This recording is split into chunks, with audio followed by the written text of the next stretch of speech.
कुड़ी कहंदी बेबी पहला जगुआर ले लो, फिर जिन्ना मर्जी प्यार ले लो। जी हाँ, आज से कुछ साल पहले तक जगुआर का जलवा कुछ ऐसा ही हुआ करता था। इस ब्रांड पर ना सिर्फ गाने बने बल्कि वो गाने सुपर हिट भी हुए। लोग इस कार को इतना पसंद करने लगे थे कि इसे खरीदना उनका सपना बन गया था। लेकिन लोगों के दिलों में अपनी खास जगह रखने वाली जगुआर आज सड़कों से गायब होने लगी है। आपको बता दें, JLR ग्रुप के अंदर दो ब्रांड्स आती हैं, जिनमें पहला है लैंड रोवर और दूसरा जगुआर। और इस कंपनी के लॉस का जिम्मेदार कोई और नहीं बल्कि जगुआर की गिरती हुई सेल्स है। आपको जानकर हैरानी होगी कि 2018 में US के अंदर जो JLR की सबसे बड़ी मार्केट है, वहाँ जगुआर के केवल 18,000 यूनिट्स ही बिक पाए थे, जबकि इसके सबसे बड़े कॉम्पिटिटर BMW ने उसी साल 3,36,000 कारें सेल की थी। इवन JLR ग्रुप में जहां लैंड रोवर की सेल्स साल दर साल बढ़ती ही जा रही है, वहीं जगुआर एक बड़े डाउनफॉल से गुजर रही है। यही वजह है कि आज JLR ग्रुप के लगभग 75% सेल्स केवल लैंड रोवर से आती है। तो अब सवाल ये उठता है कि कुछ साल पहले तक जो कार लोगों के लिए एक स्टेटस सिंबल हुआ करती थी, लोगों ने उससे मुंह क्यों मोड़ लिया? क्या वजह है कि इसकी सेल्स साल दर साल गिरती ही जा रही है? और क्या ये डाउनफॉल जगुआर के एंड की शुरुआत है? आइए इसे डिटेल में समझने की कोशिश करते हैं। दोस्तों, जगुआर की कहानी शुरू होती है साल 1922 में, जब मोटर बाइक्स के दो दीवाने विलियम लायंस और विलियम वॉल्सले ने मिलकर एक कंपनी स्टैब्लिश की, जिसका नाम रखा स्वेलो साइड कार कंपनी। ये कंपनी अपने शुरुआती दिनों में सिर्फ साइड कार्स बनाया करती थी। समय बीतता गया और कंपनी धीरे धीरे पॉपुलर होती गई, लेकिन 1934 में इसके फ्यूचर को लेकर दोनों को फाउंडर्स एक दूसरे से डिसएग्री होने लगे, जिसके बाद विलियम वॉल्सले ने कंपनी को छोड़ दिया और अपने सारे शेयर्स बेच डाले। विलियम वॉल्सले के जाने के बाद कंपनी को वापस से रिकॉन्स्टिट्यूट किया गया और इसका नाम बदलकर SS कार लिमिटेड रखा गया। एंड बाद में SS कार ने स्टैंडर्ड मोटर कंपनी से हाथ मिलाया, जो उस समय कार मैन्युफैक्चर किया करती थी। इस मर्जर के बाद SS कार ने 1935 में अपनी पहली कार लॉन्च की, जिसका नाम था जगुआर SS 2.4 लीटर सलून।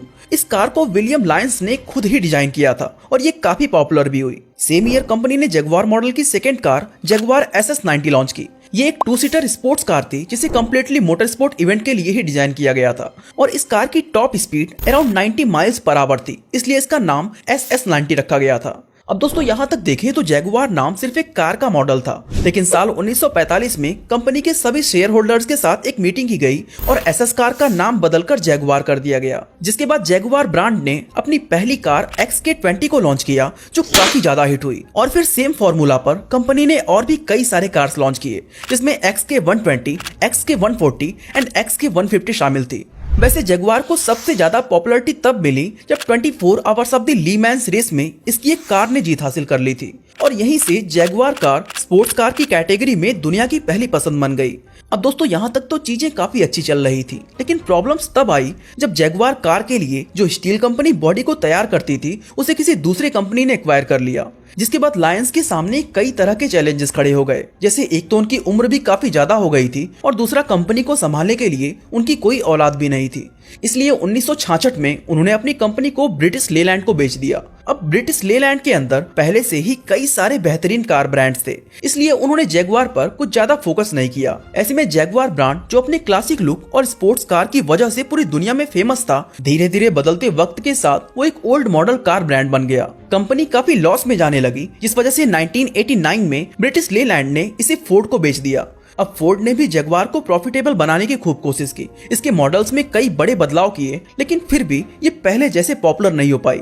इसके बाद आता है साल 2000, जब फोर्ड ने लैंड रोवर को भी एक्वायर कर लिया। अब लैंड रोवर और जगुआर को फोर्ड एक ही साथ ऑपरेट कर रहा था। दोनों के पार्ट्स एक दूसरे के साथ शेयर किए जाने लगे। इंजन और बॉडी में चेंजेस किए गए, लेकिन फिर भी जगुआर का हाल वैसा ही था। साथ ही ये फोर्ड के लिए एक बहुत ही बड़ा लॉस का रीजन बन गया था। इनके लॉस में जाने की वजह ये भी थी कि फोर्ड ने पैसे तो खूब बहाए, लेकिन नई फैक्ट्री और न्यू मॉडल्स में। साथ ही फोर्ड का लग्जरी कार्स में कोई एक्सपर्टीज भी नहीं था, और जितना अटेंशन वो खुद के ब्रांड्स को दे रहा था, उतना जगुआर या लैंड रोवर को नहीं मिल रहा था। एंड लास्ट में इससे तंग आकर फोर्ड ने 2008 में ये दोनों ही कंपनीज टाटा मोटर्स को बेच दी। लेकिन यहाँ पर हैरानी वाली बात यह है कि फोर्ड ने जगुआर को ब्रिटिश लेलैंड से $2.5 बिलियन में एक्वायर किया था, और लैंड रोवर को $2.75 बिलियन में। साथ ही इन दोनों ब्रांड्स पर $35 बिलियन खर्च किए गए थे। लेकिन 19 साल तक टाइम, एफर्ट और बेशुमार पैसा लगाने के बाद इसे सिर्फ $2.3 बिलियन में टाटा मोटर्स को बेच दिया गया, जो फोर्ड के लिए बहुत ही बड़े घाटे का सौदा था। और इसी से आप अंदाजा लगा सकते हैं कि ये दोनों ही कंपनीज फोर्ड के लिए कितना बड़ा सिरदर्द बन चुकी थी। अब सवाल ये आता है कि आखिर टाटा ने इन लॉस में डूबी हुई कंपनीज में ऐसा क्या देख लिया कि इन्होंने इसे एक्वायर कर लिया। एक्चुअली टाटा मोटर्स अपने प्रोडक्ट पोर्टफोलियो को एक्सपैंड करना चाहता था, जहां इन ब्रांड्स की मदद से उनके लिए लग्जरी कार मार्केट में एंटर करना आसान हो गया था। इसके अलावा इन दोनों ब्रिटिश ब्रांड की इंजीनियरिंग एक्सपर्टीज, ब्रांड वैल्यू और डिजाइन कैपेबिलिटीज की वजह से टाटा अपने खुद के प्रोडक्ट्स को भी बेटर बना सकता था। इन कंपनीज का एक्विजिशन टाटा को न्यू मार्केट में एक्सेस दे रहा था, स्पेशली यूरोप और नॉर्थ अमेरिका में। साथ ही इन ब्रांड्स की मदद से टाटा अपनी रेवेन्यू स्ट्रीम को भी डाइवर्सिफाई कर सकता था, जो अभी तक मेजॉरिटी इंडिया के डोमेस्टिक मार्केट पर ही डिपेंडेंट था। ओवरऑल देखें तो जैगवार और लैंड रोवर को खरीदना टाटा के लिए एक स्ट्रेटेजिक मूव था, ताकि वो ऑटोमोटिव इंडस्ट्री में एक ग्लोबल प्लेयर की इमेज स्टैब्लिश करके लग्जरी कार मार्केट में कम्पीट कर सके। अब बेहतरीन प्लानिंग के साथ टाटा ने इन दोनों आइकॉनिक ब्रांड्स को एक्वायर तो कर लिया था, लेकिन अपने उस प्लान को इम्प्लीमेंट करने में कंपनी के सामने कई सारे प्रॉब्लम्स आए। अब जिन कंपनीज को ऊपर उठाने में इतने बड़े बड़े प्लेयर्स फेल हो चुके थे, वो टाटा के लिए इतना आसान तो नहीं होने वाला था। इसके लिए टाटा ने 4 मेजर स्ट्रैटेजीज बनाई, जिसमें पहली थी इन्वेस्टमेंट इन प्रोडक्ट डेवलपमेंट। टाटा मोटर्स ने जैगवार कार के डिजाइन और परफॉर्मेंस को इम्प्रूव करने के लिए रिसर्च एंड डेवलपमेंट पर बहुत ही ज्यादा इन्वेस्ट किया और कई न्यू मॉडल्स लॉन्च किए, जिसमें इनोवेटिव डिजाइन और कटिंग एज टेक्नोलॉजी यूज की गई थी। टाटा की दूसरी स्ट्रैटेजी थी ब्रांडिंग एंड मार्केटिंग, ताकि जगवार की पोजीशन वापस से एक लग्जरी ब्रांड वाली बनाई जा सके। तीसरी स्ट्रैटेजी थी इंटरनेशनल एक्सपेंशन, जिसके लिए चाइना, मिडिल ईस्ट और रसिया जैसी बड़ी मार्केट में कई नए डीलरशिप और शोरूम्स ओपन किए गए। वहीं चौथी स्ट्रैटेजी थी इनोवेशन एंड सस्टेनेबिलिटी। कंपनी ने कुछ मॉडल्स को हाइब्रिड और इलेक्ट्रिक वर्जन्स में लॉन्च किया, जो इसे फॉरवर्ड थिंकिंग और इन्वायरमेंटल फ्रेंडली जैसे ब्रांड पोजीशन बनाने में हेल्प करता था। साथ ही टाटा ने एक अकाउंटिंग ऑर्गेनाइजेशन KPMG को हायर किया, ताकि इन दोनों ब्रांड्स का कैश मैनेज किया जा सके। एंड दोस्तों, अफसोस की बात ये कि इसके बावजूद भी 2009 में कंपनी को $463 मिलियन का नुकसान हो गया। एंड कहीं ना कहीं इन लॉसेस की असली वजह ग्लोबल रिसेशन था, क्योंकि उस वक्त कार की सेल्स बहुत ही ज्यादा कम हो गई थी, स्पेशली लग्जरी और स्पोर्ट्स कार की। लेकिन 2010 कंपनी के लिए बहुत ही ज्यादा लकी साबित हुआ, क्योंकि यही वो साल था जिसमें 40 साल बाद जैगवार पहली बार प्रॉफिटेबल बनी और जैगवार व लैंड रोवर ने मिलकर $17.6 मिलियन प्रॉफिट अर्न किया था। इसके बाद साल 2011 और 2012 में कंपनी ने काफी अच्छा परफॉर्म किया, लेकिन फिर आया 1 जनवरी 2013, जब टाटा मोटर्स ने जैगवार और लैंड रोवर को एक साथ मर्ज करके एक नई कंपनी बनाई, जिसका नाम था JLR लिमिटेड। अब इनको मर्ज करने के पीछे कई रीजंस थे, जैसे एक कॉम्प्लीमेंट्री प्रोडक्ट पोर्टफोलियो बनाना, क्योंकि जैगवार अपनी लग्जरी स्पोर्ट्स कार की वजह से जाना जाता था, तो वही लैंड रोवर अपनी ऑफ रोडिंग SUVs के लिए। और इन दोनों ब्रांड्स को मर्ज करने से Tata Motors wide range of vehicles को ऑफर कर सकता था। इसके अलावा इन दोनों को मर्ज करने का दूसरा रीजन था कॉस्ट सेविंग्स, क्योंकि अब ये दोनों ब्रांड्स एक दूसरे के साथ अपने रिसोर्सेज को शेयर कर सकते थे, जिससे एक तो इनकी एफिशिएंसी इंप्रूव होती, साथ ही मैन्युफैक्चरिंग कॉस्ट कम हो जाती। इन दोनों कंपनीज को मर्ज करने के बाद जनवरी 2013 में ही JLR ने जगुआर F टाइप कार को पेरिस मोटर शो में अनकवर किया, जो कि एक लग्जरी 2 सीटर स्पोर्ट्स कार थी। इसके बाद JLR ने second generation range rover sports car launch किया, जो पुराने मॉडल से ज्यादा लाइट वेट और फ्यूल इफिशिएंट थी। मार्च 2013 तक चाइना, नॉर्थ अमेरिका और यूरोप में JLR ने 3,74,000 से भी ज्यादा कारें सेल कर दी थी। फिर 2016 में JLR ने जैगुआर के साथ कुछ ज्यादा ही इनोवेशन कर दिया और जैगुआर F पेस को लॉन्च किया, जो इस कंपनी की सबसे पहली SUV बनी। और हैरानी की बात यह है कि ये कार JLR के सबसे पॉपुलर मॉडल्स में से एक बन गई। इस तरह दोस्तों, देखते ही देखते साल 2016 में JLR निसान को पीछे करके यूके मार्केट में सबसे बड़ी कार मैन्युफैक्चरर बन गई। और 2018 आते आते JLR एक अच्छी खासी प्रॉफिटेबल कंपनी बन चुकी थी, क्योंकि इस साल इसने लगभग 6 लाख व्हीकल्स सेल किए थे, जिससे उन्हें $1.8 बिलियन का प्रॉफिट हुआ था। लेकिन फिर आया साल 2019, जिसके बाद इस कंपनी के बुरे दिन शुरू हो गए। असल में JLR ने 2019 में 3.63 बिलियन पाउंड का लॉस किया था, जिसके बाद से ये कंपनी हर साल लॉस में जा रही है, जिसका सबसे बड़ा रीजन है जैगुआर। अगर हम 2017 का डेटा देखें तो JLR ने 6,21,000 यूनिट्स सेल किए थे, जिसमें 1,78,000 यूनिट्स जैगुआर के थे, तो वहीं 4,82,000 यूनिट्स लैंड रोवर के। अब सवाल ये आता है कि लोग आखिर लैंड रोवर को इतना ज्यादा पसंद क्यों कर रहे हैं।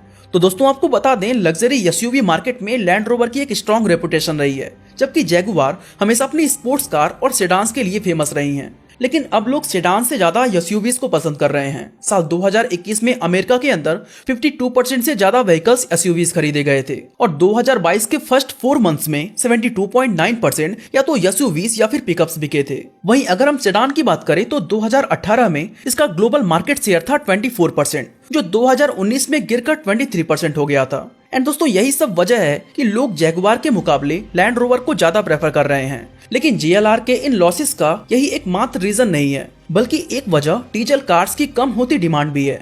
देखा जाए तो आज JLR के पास 90% व्हीकल्स में डीजल इंजन्स लगे हुए हैं। हालांकि JLR खुद को हाइब्रिड और इलेक्ट्रिक कार्स की कैटेगरी में भी एक्सपैंड कर रहा है, जिससे हो सकता है कि आने वाले कुछ सालों में वो डीजल इंजन्स वाले व्हीकल कम बनाए। JLR के लॉसेस का दूसरा रीजन है चाइनीज मार्केट का स्लो डाउन होना। चाइना JLR के लिए उसकी सबसे बड़ी मार्केट्स में से एक है और वहाँ लग्जरी कार्स की मांग में आई भारी कमी की वजह से सभी कंपनीज की सेल काफी डाउन हुई है। वैसे दोस्तों चाइना में सेडान कार का मार्केट बहुत ही बड़ा है, जो 51% के साथ दुनिया में टॉप पर है। एक्चुअली 2014 में चाइना के अंदर JLR के प्रोडक्शन को बढ़ाने के लिए टाटा ने एक चाइनीज कंपनी चेरी ऑटोमोबाइल से हाथ मिला लिया था। इससे वो वहाँ के लोगों के पसंद के अकॉर्डिंग कार मैन्युफैक्चर करा सकते थे, साथ ही उन्हें 30% इम्पोर्ट टैक्स भी नहीं देना पड़ता। यही वजह थी कि साल 2017 में JLR ने 1,47,000 गाड़ियां सिर्फ चाइना के अंदर बेची थी। वहीं 2017 में कंपनी की टोटल सेल थी 6,21,000 यूनिट्स। एंड इससे आप अंदाजा लगा सकते हैं कि JLR के लिए चाइना कितना बड़ा मार्केट है। लेकिन चाइना में भी JLR की सेल्स गिरने लगी जब वहां पर इनके कार्स में कई तरह के क्वालिटी इश्यूज आने लगे और कंपनी को इंजन से लेकर एयर बैग्स तक की शिकायत मिलने लगी। एंड दोस्तों ये शिकायतें इतनी ज्यादा बढ़ गई थी कि 2018 में कस्टमर्स ने JLR के हेडक्वार्टर के सामने प्रोटेस्ट करना शुरू कर दिया था। एंड इन सब चीजों की वजह से ब्रांड की रेपुटेशन खूब खराब हुई। दोस्तों 2018 की बात करें तो यूएस के अंदर जगुआर के सिर्फ 18,000 कार्स ही बिक पाए थे। वहीं BMW कार्स की सेल देखें तो वो थी 3,36,000। ये दोनों ही ब्रांड्स लगभग एक दूसरे के बहुत बड़े कॉम्पिटिटर माने जाते हैं। इसके बावजूद इन दोनों ब्रांड्स की सेल्स देखें तो इनमें जमीन आसमान का फर्क है। दोस्तों अगर हम JLR का फ्यूचर समझने की कोशिश करें तो इतना तो तय है कि ये पीछे हटने वालों में से नहीं है। और जब से जैगुआर और लैंड रोवर टाटा के हाथों में गए हैं, कंपनी ने वो कर दिखाया है जिसकी कभी किसी को उम्मीद भी नहीं थी। काफी सालों बाद ये ब्रांड्स पहली बार प्रॉफिट में आए, लगातार नए मॉडल्स लॉन्च किए और इसमें काफी हद तक कामयाब भी हुए। इसलिए उम्मीद यही है कि JLR वापस से प्रॉफिट में आएगा और अपनी कमियों पर काम करके अपनी कार की परफॉर्मेंस और क्वालिटी को और भी ज्यादा इंप्रूव करेगा। वैसे दोस्तों आपको क्या लगता है, JLR कमबैक कर पाएगा या नहीं? हमें कमेंट सेक्शन में जरूर बताएं। बाकी आज के लिए बस इतना ही।